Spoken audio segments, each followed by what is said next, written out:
Les amis, bonjour à tous, j'espère que vous allez bien pour une vidéo d'analyse supplémentaire du chapitre 1159. Avant de commencer cette vidéo, déjà le micro essaye de s'en aller. Merci pour tous les likes sur la réaction live et l'analyse du chapitre 1159. Finalement, de vous avoir remercié, de vous l'avoir dit, ça vous a incité à mettre votre like. Vous avez été déjà 8 à le mettre, vous êtes déjà plus d'une quarantaine de personnes à avoir vu la vidéo. Je suis super heureux. Plus on est heureux, plus on rit. Vous le savez, je suis passionné de One Piece. Je suppose que si vous regardez mes vidéos, vous l'êtes aussi. Alors c'est un plaisir de vous accueillir sur la chaîne. J'espère que vous serez encore nombreux pour regarder cette vidéo. Pourquoi je fais cette vidéo, les amis? Parce qu'après avoir fait la réaction live et l'analyse, vous le savez, je fais la réaction live, donc je lis une première fois le chapitre. Ensuite, je prends le chapitre avec vous pour l'analyse et je le lis une deuxième fois. Et je vous donne mon point de vue et mon analyse sur ce que je vois dans le chapitre. Et j'ai lu une troisième fois le chapitre. Et j'ai compris que j'ai complètement mal analysé et mal compris le chapitre. Je m'explique, à la fin, on va tout de suite parler du plus gros du sujet. Dragon ne sauve pas Teach. Je suis persuadé dans la réaction live et dans l'analyse que Dragon a sauvé Teach. Et je me dis, mais mon Dieu, c'est le destin, c'est extraordinaire. Et finalement, c'est encore le destin parce qu'il en fait sauve Shanks, les amis. Oui, dans la dernière page où nous avons Shaki d'un côté qui est présenté au Dragon Céleste comme étant un des plus beaux butins de la chasse aux hommes. Et bien de l'autre côté, nous avons Dragon qui rencontre finalement une femme avec du sang. Il a suivi une piste de sang et cette femme, c'est nul autre que la mère de Shanks et Shamrock.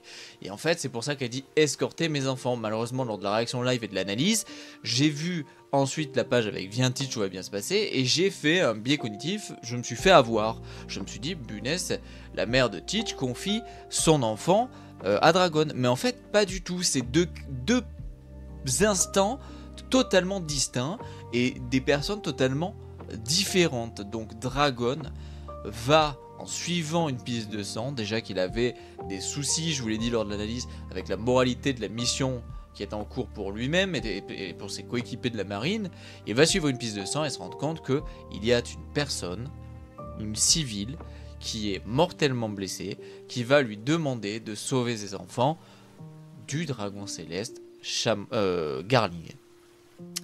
Et là, c'est important de se rendre compte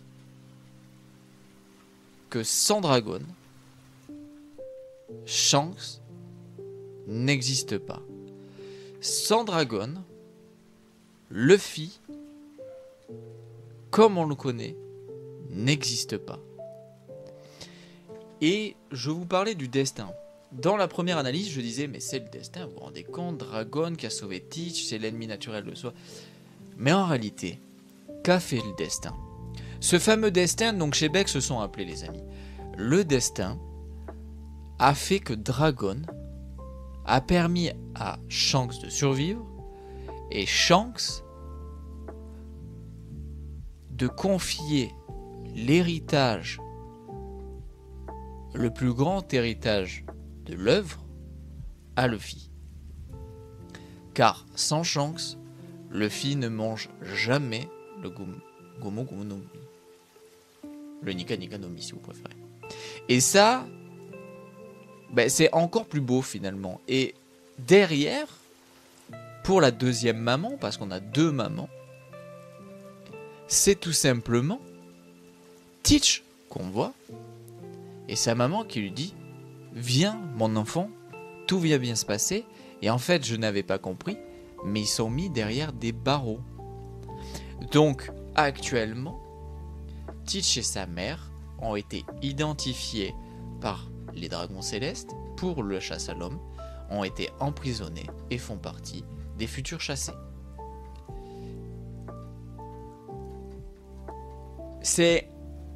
Je suis super content finalement de vous faire cette vidéo parce que ça montre que déjà je peux me tromper. Je me suis trompé un nombre de fois monumentalement incalculable et c'est normal. Je ne suis pas Oda, je connais pas One Piece, mais on peut se rattraper. Et j'espère que vous serez nombreux à voir cette vidéo parce que comme ça vous aurez finalement une deuxième analyse sur certains points et peut-être que ça, même vous, peut-être que vous êtes fait avoir et que vous direz ah punaise, c'est vrai, c'est ça. Bon, il y a d'autres choses que j'aimerais parler dans cette analyse en profondeur. Tiens, j'appellerai la vidéo analyse en profondeur. Les amis, il faut qu'on parle de la fin de l'affrontement entre Xebec et Harald. On va parler d'Harald. Harald est une immense déception, les amis. Je m'explique. Il y a quelques chapitres, je comparais Otohime à Harald. Otohime, c'est la maman de Shirahoshi, souvenez-vous, la femme de Neptune, qui, elle, avait essayé d'affilier aussi le peuple des hommes poissons au gouvernement mondial, tout comme Harald essaie de l'affilier le peuple des géants au gouvernement mondial, pour la paix, la prospérité, et bien d'autres choses. Otohime est morte pour une cause qui lui semblait juste,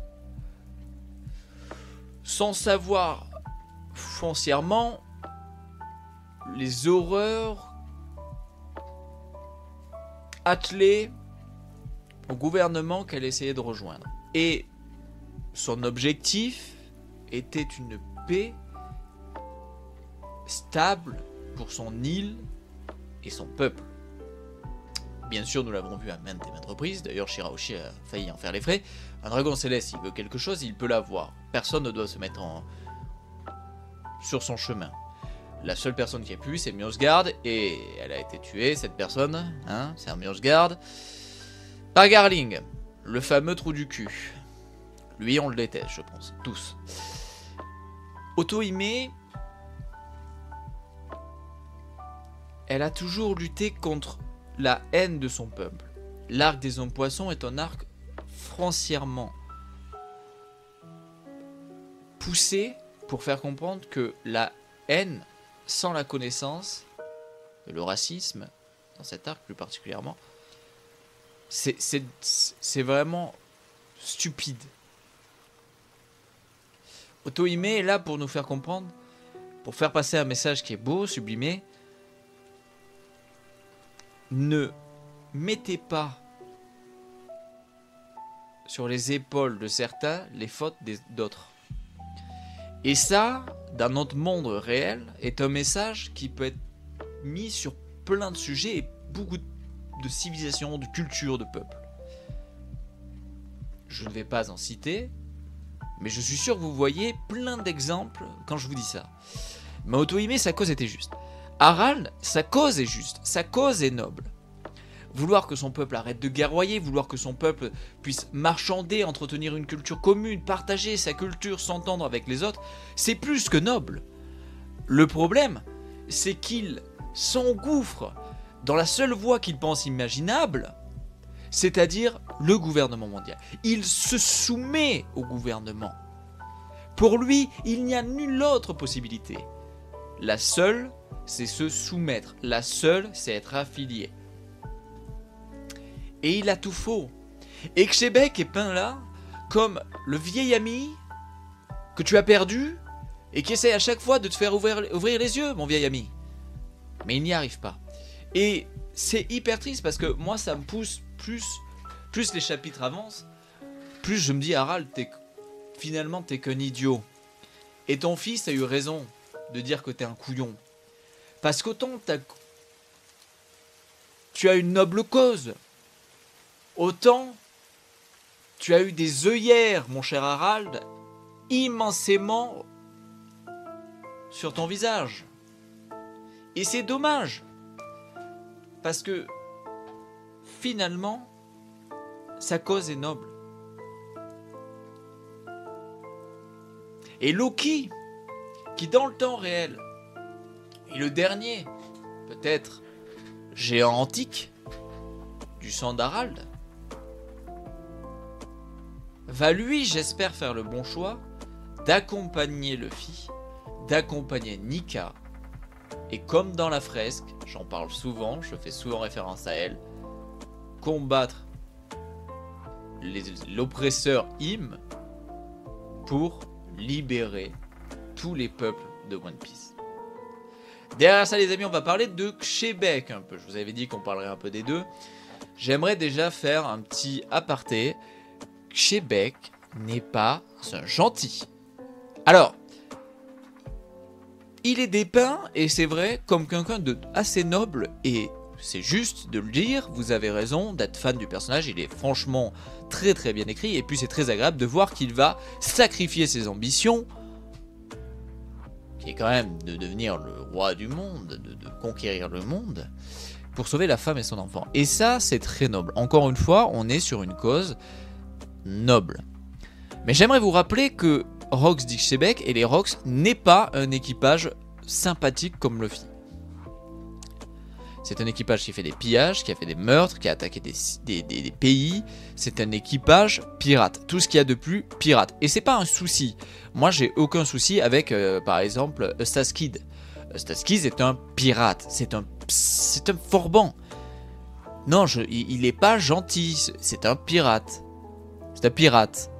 Ça veut pas dire que tous les pirates sont mauvais. Ça veut pas dire que tous les marines sont bons. Comprenez-moi bien.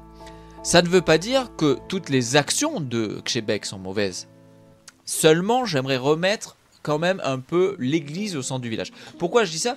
Parce que finalement, quand je termine mes vidéos, vous le savez, souvent j'attends les vidéos des autres créateurs pour voir leur avis, écouter leur manière de réflexion sur les chapitres, sur ce qui s'y passe.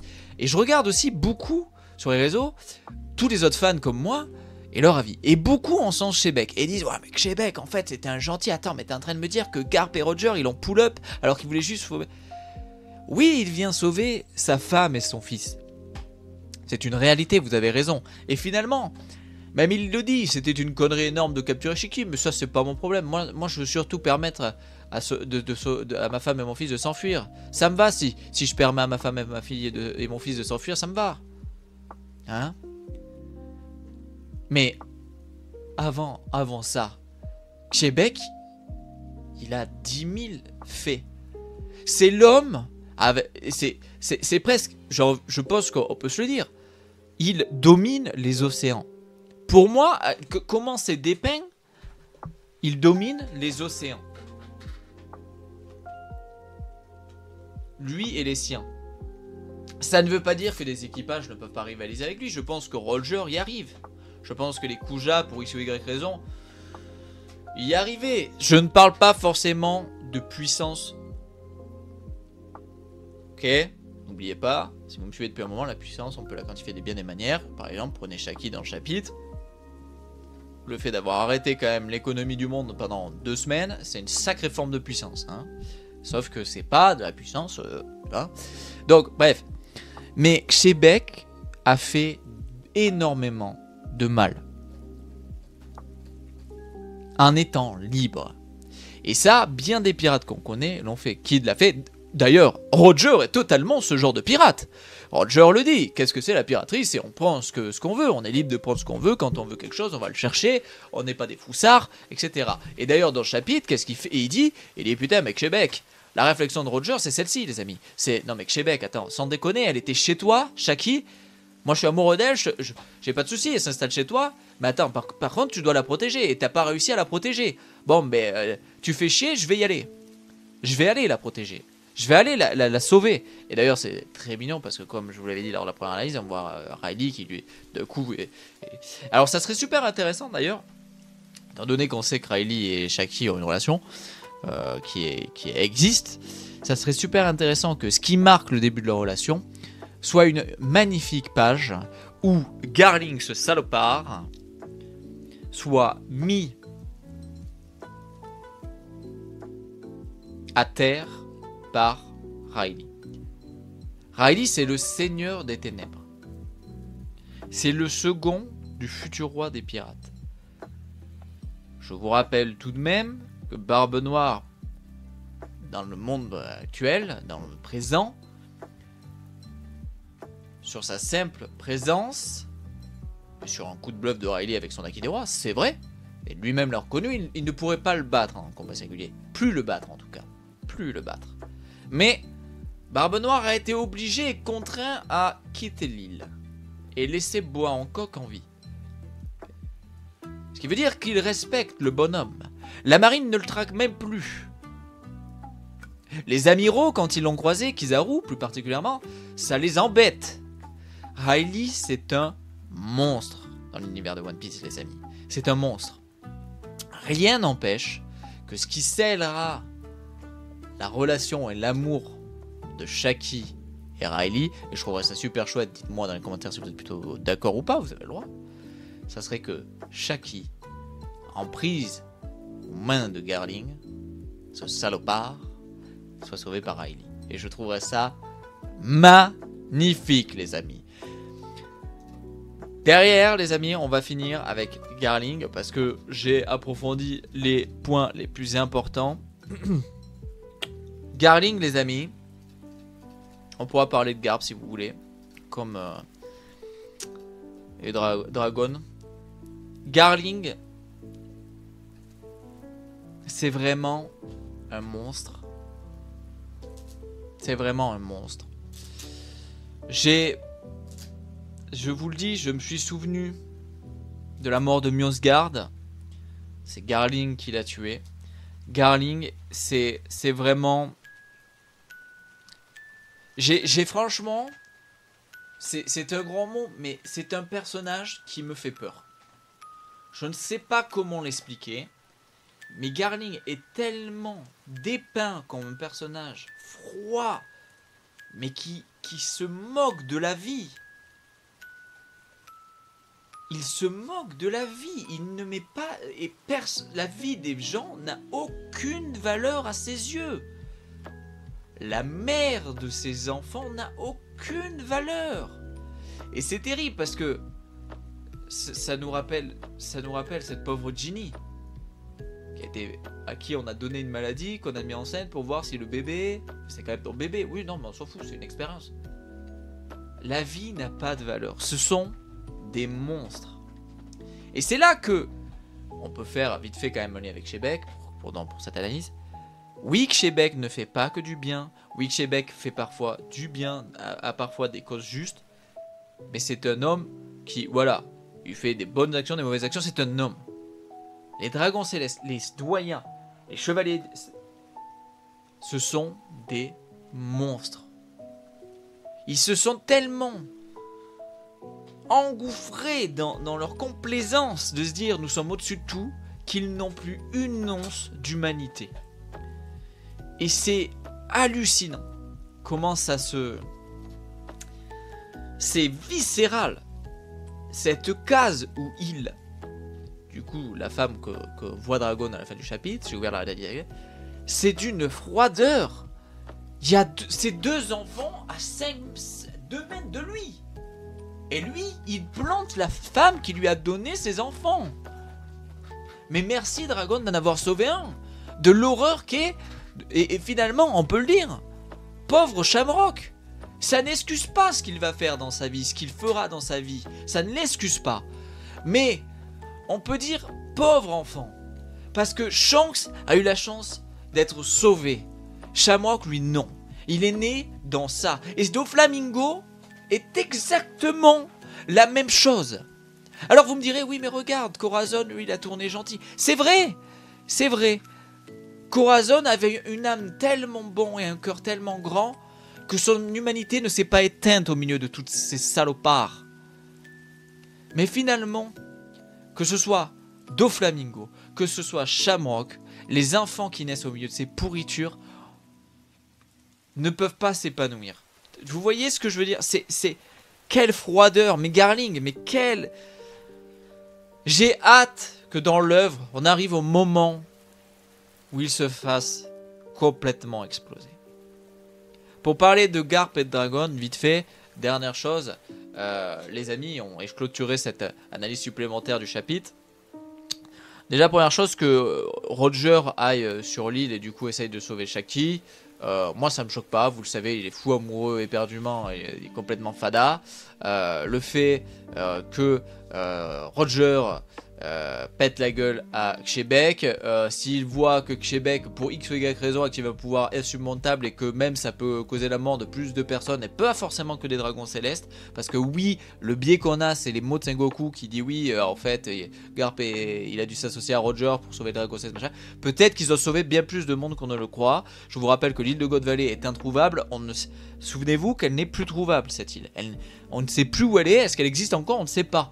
Donc il s'est peut-être passé des choses qui sont dues à Shebeck, qui peut-être a complètement vrillé parce que il y a tellement eu de causes, des trahisons, parce que je vous rappelle que dans le chapitre on voit déjà qu'il y a un des Rocks qui a trahi pour avoir de l'argent pour que Shaki puisse être enlevé pour la chasse à l'homme, être la récompense de Garling. Je vous rappelle que possiblement Big Mom et Kaido ils veulent les fruits. Enfin, ça va peut-être partir dans tous les sens. Donc ne commencez pas à mettre X ou Y raison à dire ouais Roger t'es vraiment une merde. Non, on sait pas. Je vous rappellerai quand même tout de même, je ne dis pas vous préférez, c'est pas une question de préférence, vous aimez qui vous aimez.